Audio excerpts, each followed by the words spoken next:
ஆனால் பொரிக்கடலை அரைச்சி ஊற்றலாம், முந்திரி பருப்பு அரைச்சி ஊற்றலாம். அது வந்து ஒரு நல்ல குழம்ப கெட்டிப்படுத்துறதுக்கு தான். ஆனால் துவரம்பருப்புனா ஒரு நல்ல வாசனை இருக்கும், அதுக்காக தான் அது போடுறோம். மஞ்சத்தூள் ஒரு 1/4 டீஸ்பூன் போட்டேன். வெங்காயம் அதுவும் போட்டேன். இது கொஞ்சம் தண்ணி ஊற்றிக்கலாம், இவ்வளோ கெட்டியாக இருந்தால் சரியாக இருக்காது, கொஞ்சம் ஓரளவுக்கு தண்ணி ஊற்றிக்கலாம்.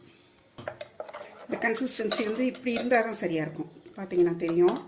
ஏன்னா குழம்பு வந்து கொதிச்சு வரையில் கொஞ்சம் நல்லா கெட்டியாகும். இப்போ இது வந்து நல்லா ஒரு 3 தடவை பொங்கி வரணும்.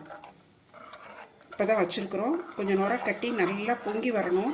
பொங்கி வர்றப்போ நம்ம கிளறி விட்டோம்னா திரும்ப தண்ணியும் அது மாதிரி ஒரு 2-3 தடவை, அந்த 3ஆவது தடவை பொங்கி வர்றப்போ உயர வரைக்கும் வரும். இப்போ கீழே தனியாது, அப்போ அடுப்பு அணைச்சிடணும். பாருங்கள், இதுதான் ஃபஸ்ட் டைம், முதல்ல இப்போ குட்டி குஞ்சு பொங்கி வருது. மோர்க்குழம்பு வந்து அடுப்பில் வச்சுட்டு அந்த பக்கம் இந்த பக்கம் போக வேண்டாம்.